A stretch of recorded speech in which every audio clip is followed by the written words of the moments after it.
Shalom jemaat, selamat malam. Puji Tuhan, pada hari ini kita kembali dipertemukan dalam persekutuan ibadah keluarga pada hari Rabu tanggal 21 Oktober tahun 2020. Jemaat Tuhan, pembacaan Alkitab kita pada saat ini terambil dari kitab Ibrani pasal 4 ayat yang ke-14 sampai dengan yang ke-16.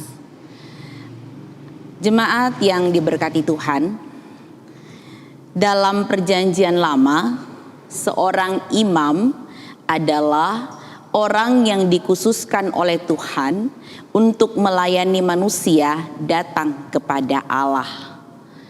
Jadi di dalam perjanjian lama, jika orang berdosa mau bertemu dengan Allah yang maha suci, maka tidak boleh dengan cara sembarangan.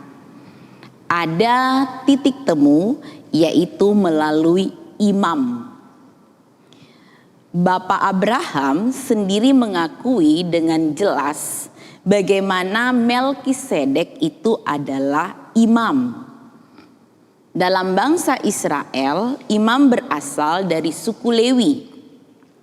Imam bertugas untuk melayani manusia yang akan berhadapan dengan Allah. Imam melakukan pelayanan pendamaian, meminta penyertaan Tuhan, dan memberikan korban kepada Allah. Imam juga adalah orang yang memimpin acara korban bakaran di ruang maha suci. Jemaat Tuhan, ada beberapa jenis korban yang dipersembahkan kepada Allah. Namun perhatikan, itu harus melalui imam. Imam di sini bertugas untuk memimpin. Jadi tidak boleh sembarang orang menjadi imam. Sebelum melayani, para imam juga harus memakai pakaian yang ditetapkan oleh Allah dan mengikuti peraturan-peraturan yang Allah telah tentukan di dalam kitab Taurat. Dengan apa yang saya sudah sampaikan jemaat Tuhan, kita dapat mengerti dan memahami bahwa peran imam itu sangat penting. Imam juga mengingatkan umat agar tidak hidup dalam dosa. Kita harus meninggalkan dosa-dosa kita dan menghidupi masa kini dan masa-masa yang akan datang dengan iman. Saat ini kita harus mengingat bahwa imam besar kita, yaitu Tuhan Yesus Kristus, yang sudah menyelamatkan kita dan akan terus menyertai kita.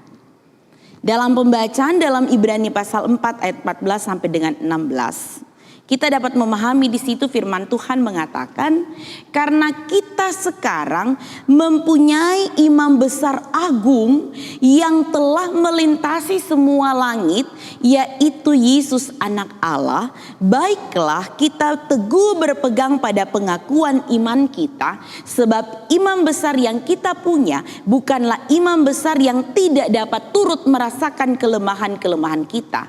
Sebaliknya, sama dengan kita, ia telah dicobai, hanya ia tidak berbuat dosa.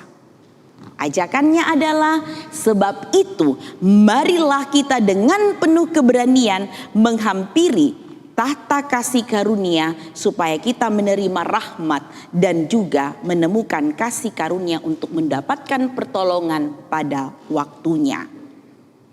Jemaat Tuhan, tergambarkan di sini bagaimana Yesus Kristus yang adalah Tuhan telah menjadi manusia. Ia menjadi imam besar dan mengorbankan dirinya sekali untuk selama-lamanya. Kuasa penebusannya adalah untuk selama-lamanya. Dia adalah imam besar yang kekal. Ia datang dalam kesementaraan waktu, namun kuasanya, lihat jemaat Tuhan, kekal dan selama-lamanya. Ia adalah Allah yang kekal, yang tidak dibatasi oleh ruang dan waktu. Ia memberikan kita hidup kekal, penebusannya yang begitu luar biasa. bagi saya dan saudara-saudara, seharusnya kita belajar sama seperti Yesus Kristus berkorban, memberikan kehidupannya yang sempurna bagi kita. Kita pun di masa kini harus berani mengorbankan diri sendiri untuk keselamatan, membawa orang-orang mengenal Yesus kepada juru selamat, dan bukannya kita hidup di dunia ini mengorbankan orang lain. Jemaat Tuhan, pengorbanan Yesus adalah untuk menyempurnakan kita. Ia sudah mati karena dosa-dosa kita, maka hidup kita seharusnya adalah hidup yang juga benar-benar meninggalkan dosa-dosa kita. Dia lebih tinggi dari imam besar biasa. Mari menyembah Dia dalam roh dan kebenaran. Di dalam menyembah kepadanya, jemaat Tuhan haruslah dilandasi oleh kasih dari hati batin yang terdalam. Jika kasih kita tidak keluar dari hati yang terdalam, tidak menyembah dalam roh dan kebenaran, maka seluruh upacara atau ritual penyembahan kita hanya sia-sia belaka. Lihat jemaat Tuhan, dalam perjanjian lama, orang datang kepada Tuhan dengan membawa binatang sebagai korban penebusan dosa. Tapi dalam perjanjian baru, setelah peristiwa kedatangan Yesus Kristus menebus kita, kita tidak perlu lagi datang membawa binatang sebagai korban penebusan kepada Tuhan dalam setiap ibadah kita. Prinsipnya jemaat Tuhan, kita harus datang kepada Tuhan dengan sikap hati yang sungguh-sungguh mau menyembah kepada Tuhan.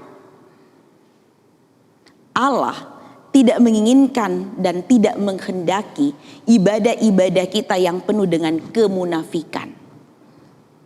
Namun yang Allah mau adalah mari terus menjaga kekudusan hidup. Allah hanya mau itu dari saya dan saudara-saudara. Kita menyadari kekudusannya dan kita bertindak sesuai dengan kekudusan Allah agar ibadah kita berkenan di hadapan Tuhan. Tuhan memberkati sampai dengan Maranatha. Amin.